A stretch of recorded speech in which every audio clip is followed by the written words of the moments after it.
Hi, and welcome to Courageous Conversations. My name is Tasha, and I am joined today by Billy Strickland, my brother, my friend, someone I'm so excited to have a conversation with. He is a pastor. Am I saying that right? Right, minister. A minister. He is a minister. He is a basketball coach. He is a man of God. He is an overall awesome, amazing human. And I'm so blessed to call him my friend. Thank Welcome. you, sis. Thank you, sis. That was beautiful. Thank you so much. Thank you for having I me mean, on. F word. Thank you for having me on. Absolutely. So our topic today is growth. Growth. So my first question is, what does growth mean to you? Growth to me is getting better each day. Just a little bit better each day. Just a little bit better each day in all facets of life. Becoming a better person, doing better, uh, improving. Growth. That's what it is for me. And I would have to agree. I have a little chalkboard. Well, I had a little chalkboard in my kitchen, and one of the things that I wrote most often for me and my children was 1% better each day.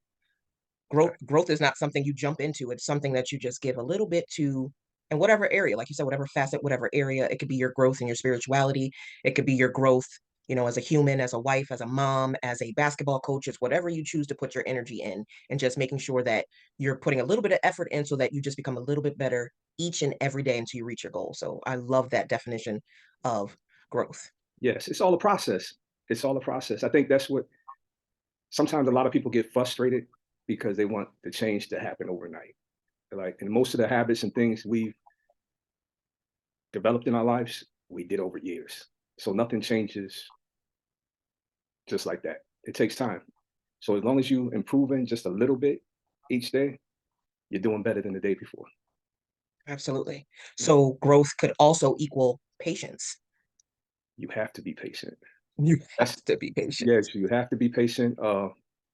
That's a struggle. It's been a struggle in my life. So I know it's a struggle in a lot of people's life. You want things, we live in a microwave society. Everybody wants everything right away, but sometimes you just have to wait. And in God's timing, that's when it's good. That's when it's perfect, when it's right. When we just keep improving that day by day. And then suddenly you're gonna be in a space where you like look back and like, oh wow, I came a long way. This is Yeah, it. This is what I've been asking for, that's right? it. This is what I've Yep. been praying for. Yes. And we worked together at a local high school, our high school that we graduated from. Yes. And the biggest thing that I'm seeing with young people and even people in their 20s is that instant gratification thing is real. They don't understand the patience that it takes to grow, piggybacking on what you just said. It's this world of instant gratification. I click this happens. I go on the internet and there's a 30-second reel, a 60-second, and it just shows a clip of this transition.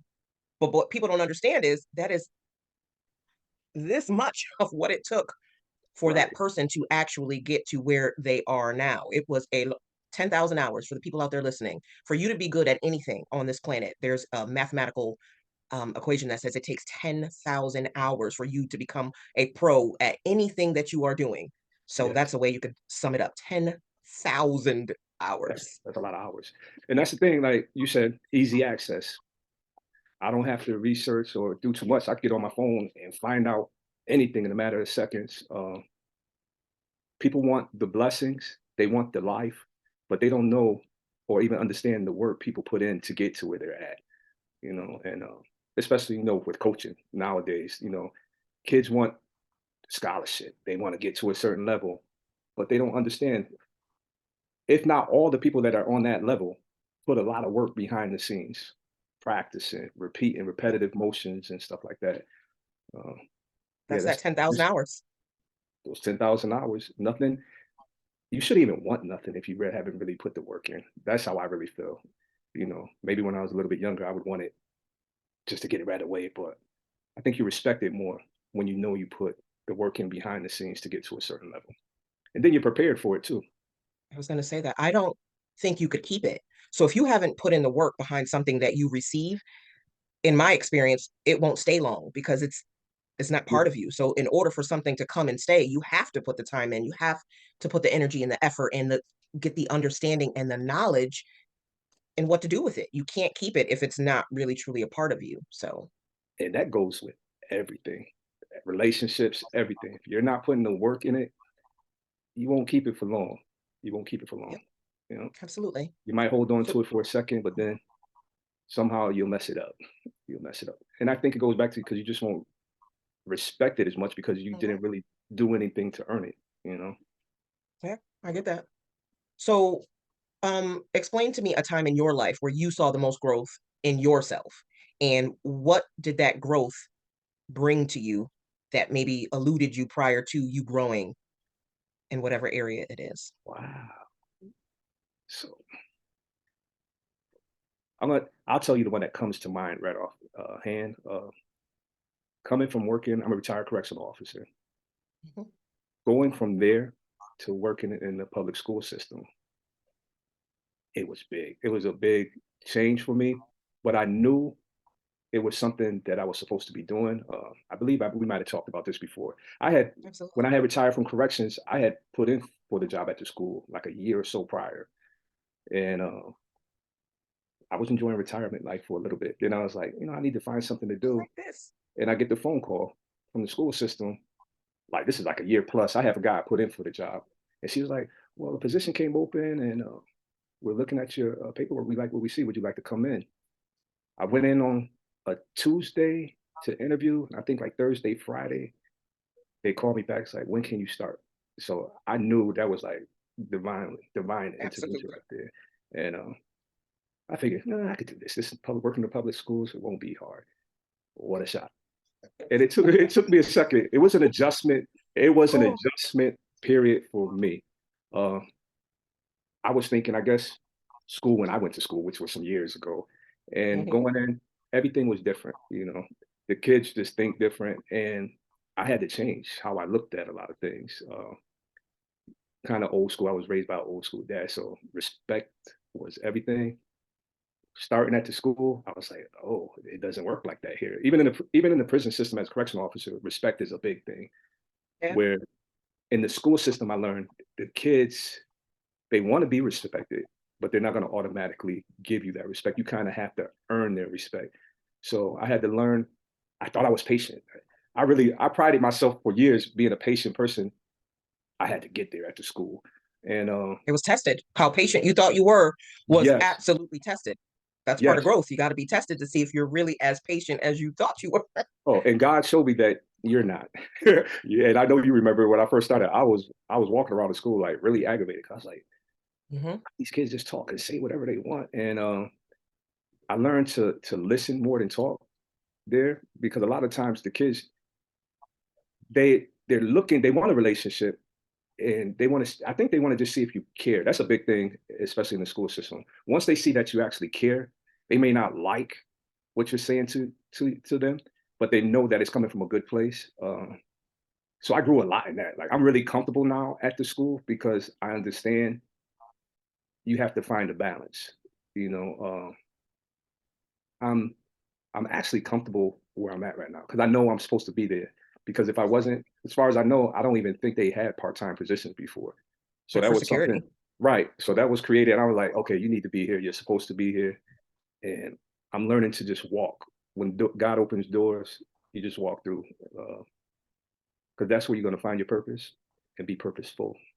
So I'm happy where I'm at right So now. I'm gonna piggyback because I have first hand insight and I got to witness your growth with our students. And I have to agree that they 100% needed you and you need to be there because what you represent to them and the way you are going to influence, especially the young men, the girls, of course, Right. but the way the young men are, I would see the way they would carry themselves around you. So yes, you're fun. Yes, you love to joke with them. Oh, you like to joke with them. You like to get in there, push their buttons, right? Yes, I do. But there was just this respect. Like I almost call it a fatherly respect that you expected it, but they also were very willing and open to give it to you. And it all boils back down to is because they know at the end of the day that you really did care. You cared so much that you would get upset with them like, "What are you doing? Like, why are you behaving like that?" And when kids see that you are just as invested in them Hmm. as they are trying to be for themselves and you fill up Right. you fill some of those gaps and I was a dean, so I worked in the high school too. So this is something that I learned as well. When you help them fill the gaps that are missing for them in their understanding and just being able to relate to an adult because they're Right, young adults and not right, treating them like a kid.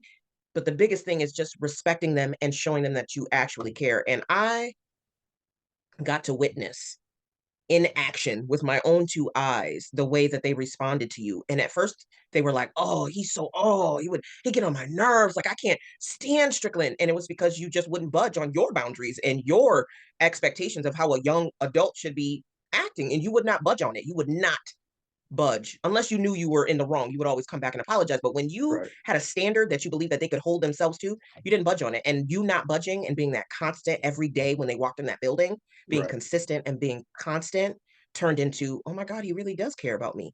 Oh my God, Yeah, he sees me. yeah. He I gonna don't know keep if you talking to me whether I want to talk to him or not.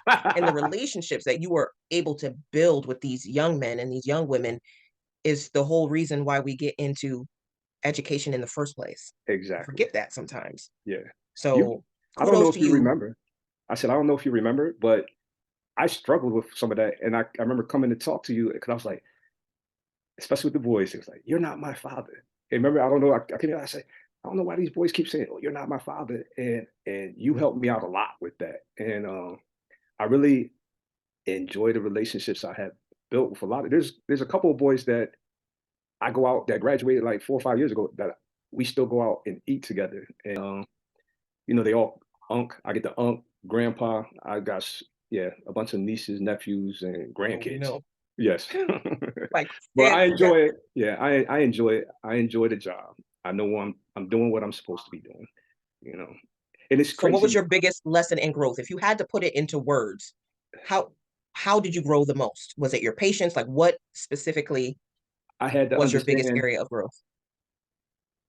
the biggest area was understanding that I had to be understanding of how they seen things. Because sometimes Oh, I was locked into my old school 40, 50-year-old mind and saying, no, it absolutely should be done this way, forgetting that when I was younger, I didn't think the way that I think now. So that was the biggest adjustment. It's like, okay, as long as they're hearing you, you plant the seed, you might not see the harvest right at this moment, but it could be a month, be a year. But somewhere down the line, they might look back and be like, I remember when Strickland told me this, and they appreciate it. And it happens a lot. And the kids help me grow because they open my mind to stuff. Because sometimes I will get locked in and I think, like, listen, I don't, nope, nope, I'm right here. This is what I think. But yeah, yeah. kids, yeah, kids have some, and you can learn something from everyone. So I had to open up for that to a Isn't it the teenager. most beautiful gift? Like as I look back, because I left Yeah, almost a year ago, but right, as I look back, and I knew it in the moment, which is why I threw myself into those kids, is because I understood the gift that not only I was giving them, but that I was receiving. I right, understood that, I mean, almost immediately. I was like, this is such a blessing. This is such a gift. This is right. such a blessing that I get to partake in a young person's, what's the word? Their growth process. Their growth process. Like you get to positively impact them in a way that you couldn't do anywhere else. If you have to be like in that kind of setting to have that kind of impact. And I would go home drained by my job, but filled to the rim from the love that I received from those kids. On the days where I felt like I could not go in that building, I would Yes, remember a child that I knew would be waiting for me outside my office after period two because I was that little bit of sunshine for them in their day, sometimes in their lives, their home lives, there was no sunshine. So right. that, I mean, I don't know if they know how much, they always tell me how much I mean to them, but I don't know if they ever really will understand how much they meant to me and how much they allowed me to grow as a person. I'm a better mom, I'm a better human, I'm a better woman, I'm a better coach, I'm a better so many things. And that is from those children. Yes. And it's crazy because you're saying all that. The reason when I was working in the prison, I had like a 20-year-old male. We were talking one day just because to me, it just seemed like he didn't belong here. Some people be like, okay, I could see you're a little rough where but he made a bad decision. But we were talking and he said to me, he said, Strickland, I wish I had met someone like you when I was younger. And that really hit me. So then I started searching. I gotta find and doors open up, and those words he spoke to me, I'm actually trying to live them out now. Like I want to be that difference, in whatever way I can, just to get a young male, female to think differently than what they're seeing. Because if you look at how the world's going right now, the kids are seeing a lot of stuff we weren't seeing at a young age. Absolutely. Like, because we didn't have, well, I didn't, you're a little younger than I am. We didn't have cell phones and stuff. We played outside. We knew about the things that That's were it. happening in our close circles. Uh, we learned a little bit slower. These kids are learning a lot. They're getting a lot of information at an early age. Yeah. They have to So, digest a lot of information that we weren't even privy to even in our adult years. Like in yeah, our 20s, we didn't know so many things that they know. Like my 9-year-old, the way he talks to me and the things that he knows and the conversations that we could have at age right. 9, I'm blown away. I'm like, how do you even grasp the concept of what you are talking about right now? But it's because it's in their shows, it's everywhere. Like the information is, Yeah. just kind of thrown at them. But that, Because when we were young, adults were talking. Go to the other room. So mhm, we really wasn't privy to a lot of adult things at a young age. yeah, We were able to grow up as kids, where now these kids have so much stuff thrown at them early. So early. it's good for them to have positive adults around them to kind of help them maneuver through the stuff that's getting thrown to them at an early age. So Absolutely. Because you don't want to go throw them in a room now and say, don't be a part of this conversation because they're hearing a crazier conversation on the internet. You want them in the room with you to that's have it. those conversations or to watch those shows with them. Because if you're not helping them to decipher, I mean, I watched a kid show the other day and my mouth was on the floor at the Yes, things that they were throwing at yes, my 5-year-old. This was yeah. a age appropriate show for a 5-year-old, and what she was exposed to in that 30-minute episode had my mouth on the floor. So You need to be. don't that whole grown up conversation. Oh, this is an adult conversation. Don't be in You that can't. has got to go because Yes, these kids are exposed to way more than we think they are. you need to know what they're watching. Sit there and take it in yourself like you did, and you need to know what they're listening to, because like you said, they're getting a lot of messages and stuff fed to them, and it's not always good. Uh, Yeah, I remember when I was younger, my parents told me, "Oh, you listening to that music, this, that, and the other thing," and I was never a person to say like, it's not. It's just music. It's not bad." But I think I'm just getting older now because I'm like some of the stuff our kids are listening to, and you really need to like know what your kids are listening to. but let me ask you quickly Yep. another area of growth, and just especially in our community, Yeah. there are a lot of broken homes, divorces. There's a lot of growth that needs to happen for our women, and a lot of growth that needs to happen for our men, right? A lot of Right. us have already been in a relationship and now on our second or third relationship. So I just want to touch on, just because I love to see healthy black love. Mhm. I'll take healthy any love at this, Right. Yes. Yeah. right? So just to watch you and your beautiful, talented, amazing wife navigate life together Right. is inspiring for so many people. Right. So I have to give you guys your flowers on that too. And maybe you can talk Thank you to so us much. a little bit about that and what growth you had, all with the growth, because I'm pretty sure the man Right. that you were 5 years before you met her is not the man you were, you know. Right. So us meeting and she's been a gift. That's just a gift of God. When you find the right person, you know you are with the right person. There's no doubt. Uh, we are friends. We are friends. Nothing's changed since we started dating. And that's why a lot of people get scared of getting in serious relationships. Oh, this is going to change. It only changes if you allow it to change. Mm, But the relationship part, when I came into the relationship with her, like she's helped me a lot. Like I grew a lot and I'm man enough to admit that. Like I wouldn't be who I am if she didn't push. She's seen stuff in me and she's seen the good and bad in me, coming in, being super opinionated, not looking outside the box. That was the big thing when we first started dating. And she was like, well, why don't you look outside of that? It doesn't have to be what you're thinking it is. Open your mind up and to receive it a different way. So I had to learn to do that. And that goes back a little bit to working at the school too. I had to get out of that, getting locked into what I think is right all the time because I'm not always that's a right. big one. That's a Yes. big. yes. So that's didn't receive it well. I'm not gonna sit here because she knows. Like I was like, no, that's how I feel. This is it. That's it. That's what it is. I was like, That's it. but I started seeing the error in my ways. And she ended up being right a lot. And Mhm. that's when I really like, maybe you need to stop being so stubborn because you're fighting the little stuff that she's feeding to you, and she's ending up being right. So I was like, you know what? So now if I'm being opinionated and I'm strong on something, she'll listen to the situation, whatever it may be. She's like, well, you sure it's like that? Or are you just making stuff up? She always say that to me. Are you making it up or is it really what it is? So I have to pause and think like, okay, am I being Did that emotional? really happen? Right, Yes. right. Because you get your emotions involved in a situation, you're not even thinking clearly most of the time. And Absolutely. so I learned to just like fall back, to get your emotions out of it and see things for what they really are. And we balance each other too, because there's like places where I'm weak, she's strong and she helps me with, and places where Mhm. she's a little weak at, I strengthen her. So it's a blessing. I just don't know how So to say it. Like, no, so well, I correct me better if I'm wrong. yes. Correct me if I'm wrong, because this is what I'm hearing. So because this is about growth, do you think that she helped you grow emotionally? Because a lot of times, especially Black men, men in general, Hmm. you guys are not allowed to express how you really feel about things unless it's anger, frustration, like those strong, hard emotions. But when you're little, people aren't telling you to sit down and talk about your feelings. They're telling you to go suck it up or you all right, like everything's okay. So I think sometimes when men get into a relationship with a woman like your wife who seems to be nurturing and patient and all of those things that we all need to be, right? Right.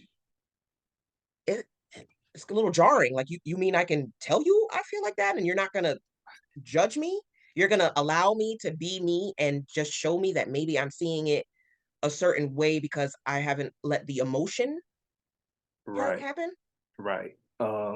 That was, and I tell her this a lot when we first started dating, was that was the thing that attracted me to her a lot was I felt like I could talk to her about anything, how I was feeling, anything. And as Black men, we don't usually do that. We're usually guarded. We're usually guarded. Who can I trust?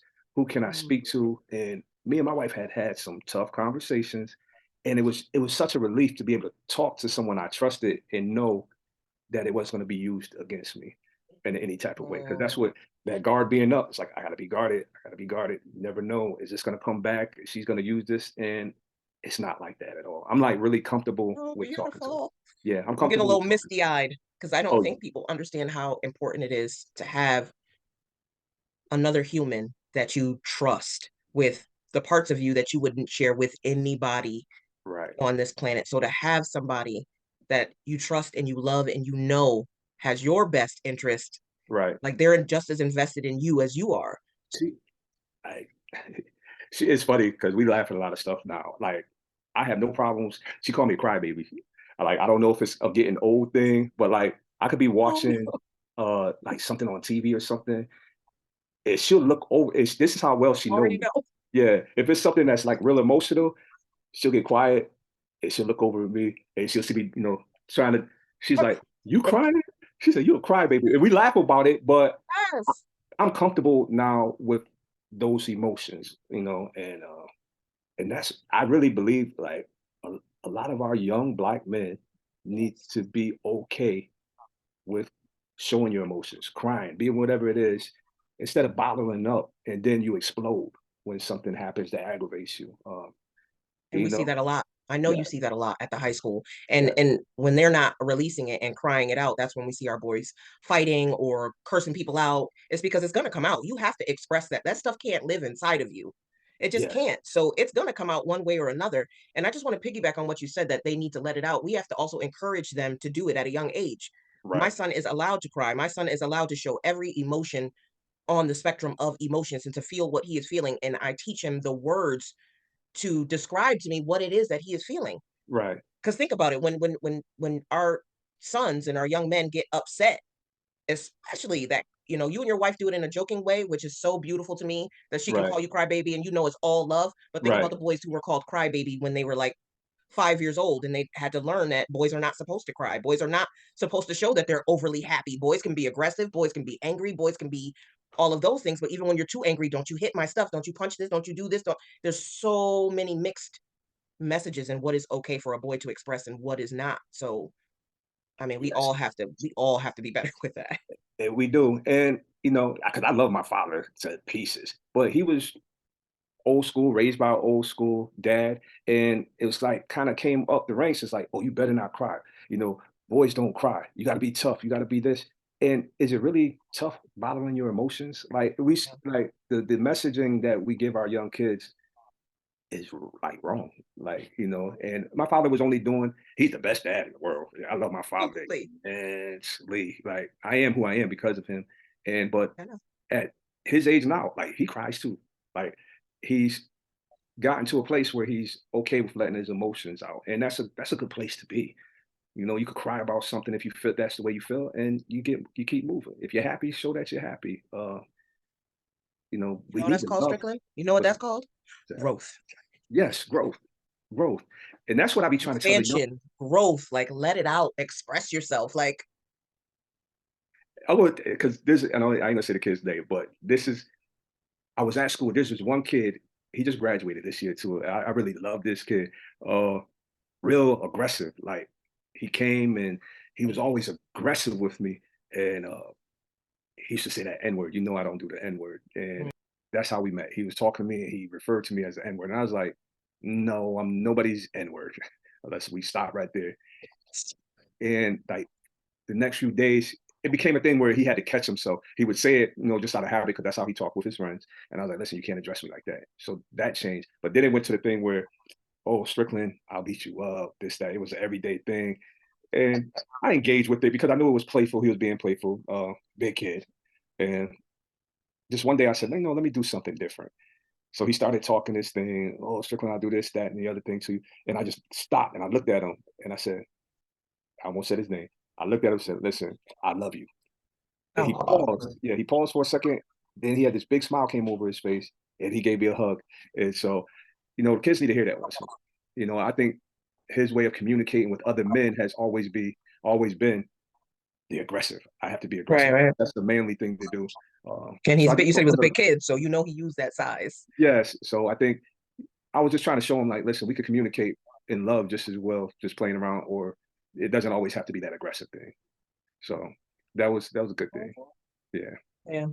Yeah, no, I have many stories. Yeah. Just like I know you have many stories. I was there for 14 years. And like I said, it is one of the things that it is probably the biggest growth period I had in my life during that time. Like I went through so many transitions, but no matter what year it was, no matter the gender, no matter what was going on in the outside world, the one thing that remained consistent for me was the kids. Kids are just kids and they are looking to adults to give them direction and guidance and set boundaries like you doing what you do with the kids. That's setting boundaries that maybe other people don't enforce for whatever reason, but Right. that's what they need. So once you show them what you expect, they usually fall in line. They do.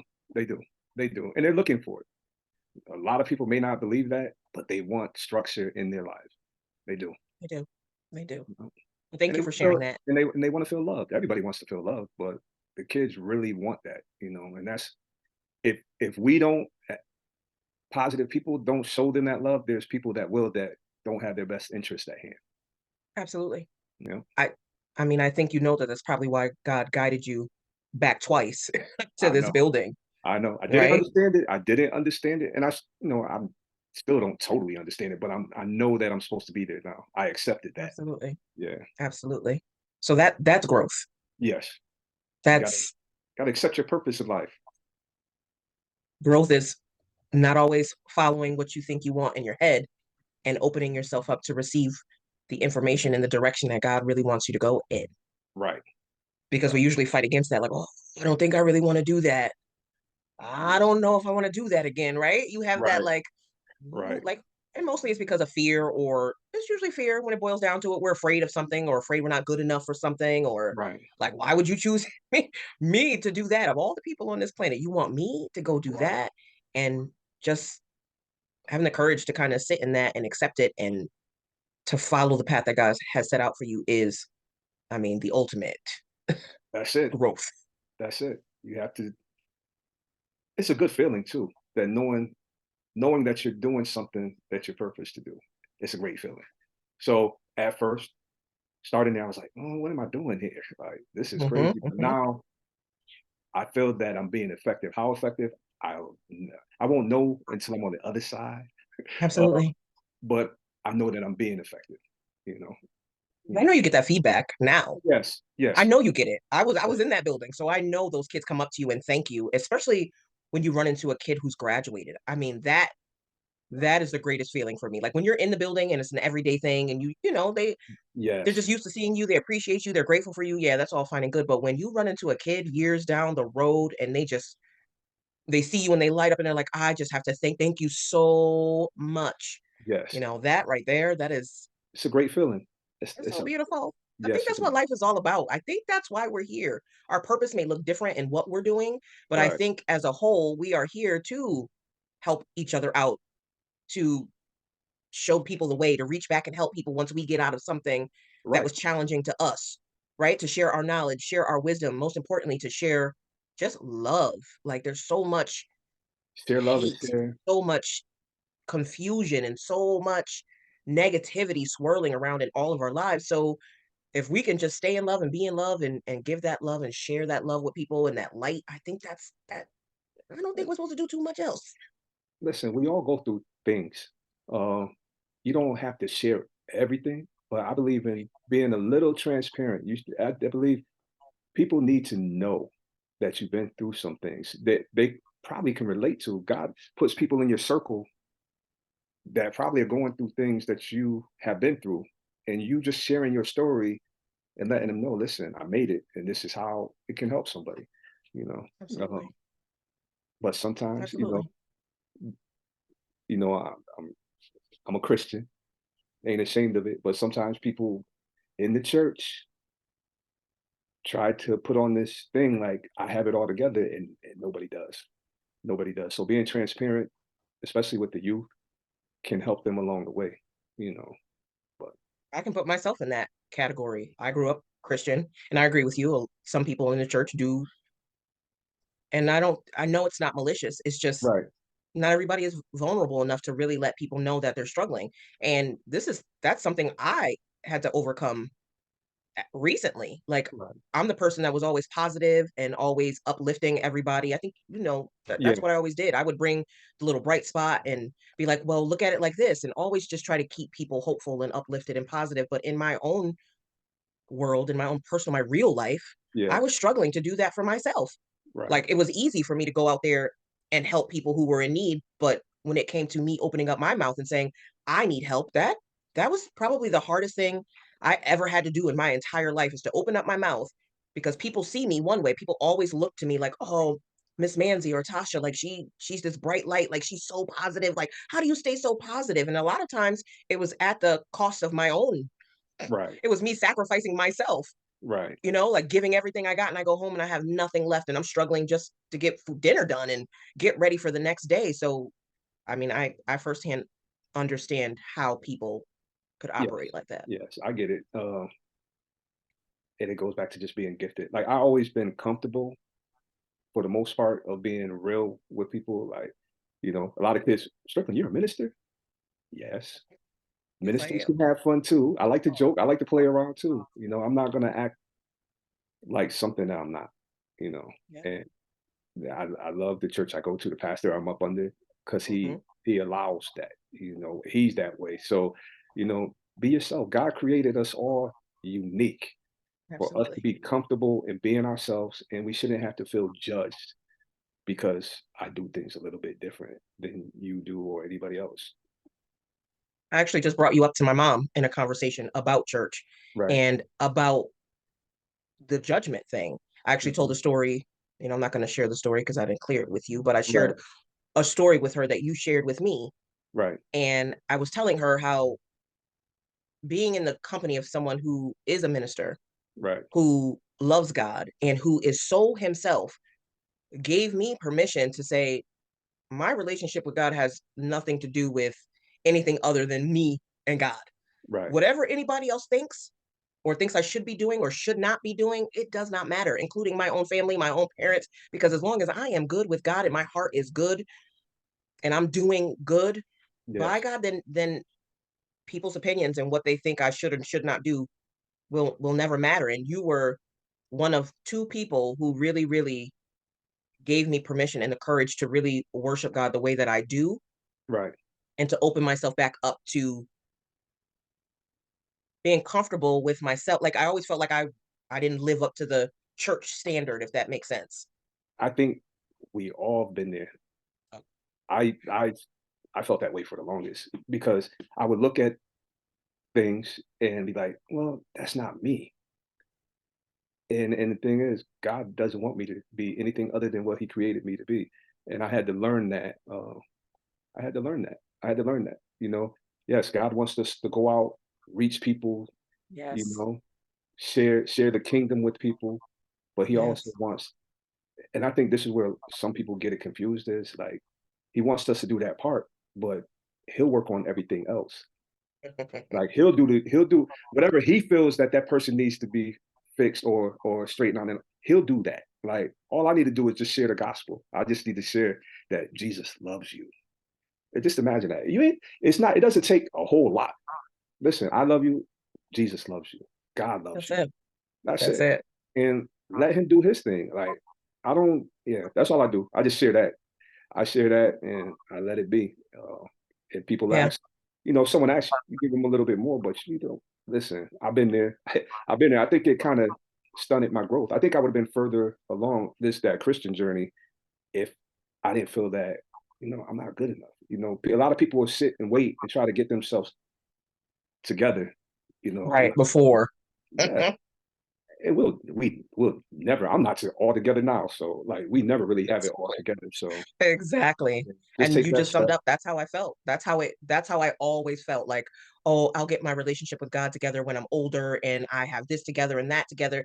And I'm like, now that I understand, I'm like, that is the exact opposite of the whole point. Look, Why come not? as you are, exactly Hey, as you are. and why not do it when I'm younger and I have more to listen? Yes, Fun, joy, yes. happiness, peace, all the good stuff. Like Oh, I that's what love we're holding ourselves back from is all the good parts of life, like the really good parts. I love seeing young adults worshiping and praising the Lord the way they want to. I love it. I love it. I love it. And I wish I'd have did it earlier, but it didn't happen that way. Everything happens for a reason. All things work out the way that they're supposed to. Sometimes we delay them, but We do. you're going to be It's brought always back. us. Yes, We're but you'll be always in back. our own way. You'll be brought back to your purpose at some point. You might take the long route. You might take a lot of detours, and that's what happens to a lot of us in life. We we have a different view of what we think our purpose is. Absolutely. Just as simple as bringing it to. I'll bring it back to coaching because I know you coached. Um, there's kids that there was one kid that I coached. He would love basketball, played basketball. His senior year, ended up playing football, ended up making the NFL. So Wow. his love was basketball, but his gift, his Mm, purpose was football. That's why, as a coach, I always tell kids, listen, try different things because your love might be one thing, but your gift, your talent might be in somewhere else. And that's when you're going to get blessed when you're walking in your, that's your true beautiful. purpose and talent. Yeah, Yeah. I love that. I love that. Yeah. Well, one more question. Yeah. So, what Let's is something that you're looking to grow in right now in your life? Like, what's an area that you're looking to grow in? honestly, the ministry part, me being a minister, my biggest fear in life has always been speaking in front of a group of people. So that's something I'm still working on, and it goes back to that thing of being who God created you to be. I have a lot of ministers, pastors in my family, and you look at them to learn, but then you have to also remember I need to be authentic to me. The way they deliver, the way they give their sermons and stuff You. is not going to be the way that God has given it for me to give. And if you just stick stick to being true to you, you'll reach the people that God places people around us all the time. That's why I don't look for any big stages because your ministry is wherever you're at. Where you're at. Yeah. So my ministry right now is at the high school with the young kids at the school that I deal with every day. And I give them, if they know it or not, I speak. Bible stuff to them. I put it in a way a lot of times where it's just real talk, just normal It's talk. just a absolutely. It's a conversation because you Yep. know you have to build relationships before you start, you know, trying to beat people in the head with Bible verses. Like You just have to build be able to relationships. connect with them. Yes, They have to feel a connection with you exactly. for you to even open up that door for that conversation. Yes, yes. They and connection means trust. It means building the relationship. They have to feel connected to you first to even be able to receive that because there's so much stuff being thrown at us. You don't know Would- what to take, what to keep, what to it's just so much. And sometimes religion has been used to make people feel bad about themselves like, "Oh, you not living Right. up to God's standard." Like that has been used against And it's a a lot of lot times of us. it's misrepresentation of what the word Mhm. really is. Yeah. That's just the truth of the matter. You know, that's the truth of the matter. Like people come up with these interpretations and using Bible scriptures, and it won't even be used in context. Uh, so yeah, Yeah. be careful. So, Be careful yeah. of the people you allow. Put it this way: always research for yourself. Mm. Study for yourself. Double check, triple check, especially when it comes to someone speaking stuff into your life. Is Absolutely. the things that they're saying, are they true? Is that what it really means? Just don't start believing whatever people put into your ears. Yeah. Do some And background. for the people wondering, like, how do you know if it's true? Like, something that I always use is, does it resonate in my heart, not my head, because it's all information, right? So when Right, someone's sitting with me and they're sharing and they're giving me, sharing with me and giving me information, I always ask myself, like, how does this feel? When I hear them say it, how does this feel to me? Do I right, feel it? Does it feel good in my heart? right, Does it feel good to my spirit? Does it feel good? It right. has to feel good because there's so much coming in. Then you also have to look at the person that's giving you the information. Yes. How are they, like, Yeah. are they someone who walks in the advice that they're giving you? That's also a good Listen, indicator. And this is for any I young trust. people that may be listening. It's discernment. That's how you Yes, gain discernment, right? You look at yes, that person and see if they're walking the walk and talking the talk, right? And then you yes. also have to be able to sit with yourself and say, how does that information feel to who I am for real? Not the outside stuff, not how I look, not how I dress, not that kind of stuff, but does it feel right in my heart? Does it sit well with my spirit? Discernment. You took that was the whole time you were speaking. I was thinking, I was like, discernment, discernment. I was going to bring that up, but that's what Hmm. it comes down to. Listen, asking God to give me discernment to understand Hmm. the things that are coming to me that are good for me and the things that aren't. You got it. I go back to trust. People who you put your trust in. Yeah. No matter what the topic is, and this is my fifth conversation, it Right, all boils back down to the same thing. Be you, love you, show up as you, no matter what. If it doesn't feel good to you, don't do it. It just all boils down to the same thing. Love God. God will give you all the love back. Listen, let God lead you.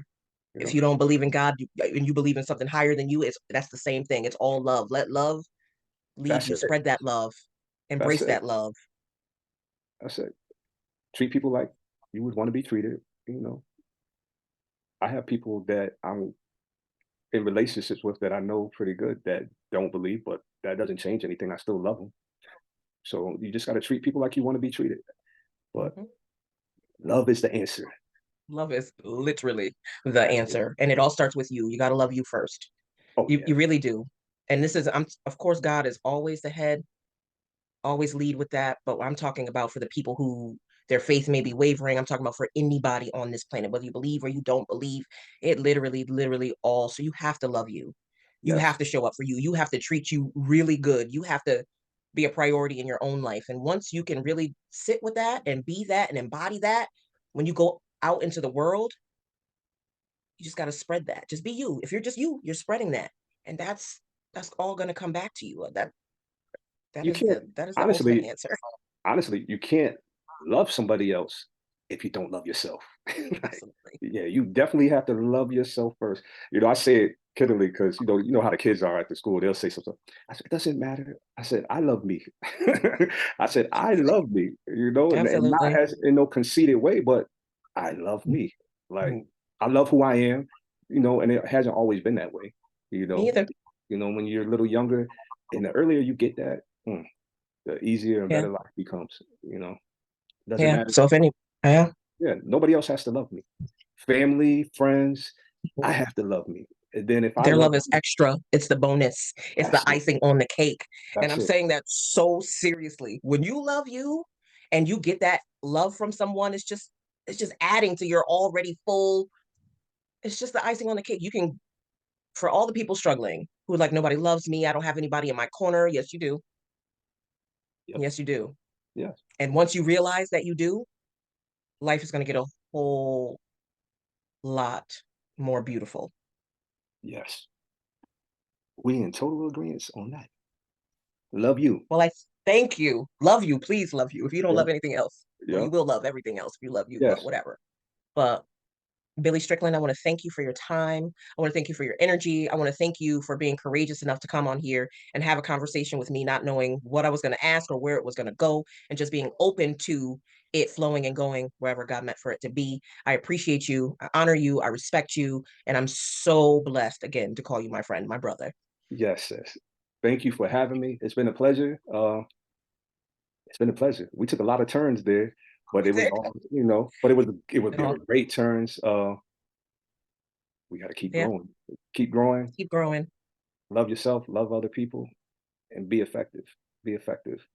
You And don't need a enjoy big this life. praise. Exactly. We don't need big Enjoy it. praise. Yes, and yes, because it's not guaranteed. So love on those. Absolutely. Let me say that before we leave. If there's someone that you actually love and haven't been speaking to because of some small issue, try to work it out. Try to work it out. Don't wait till it's too late. Absolutely. You know? Absolutely. Well, thank you. Thank Thank you you. for Thank you. Thank having you. me. One love, love, love, love. One love. Yes. One love.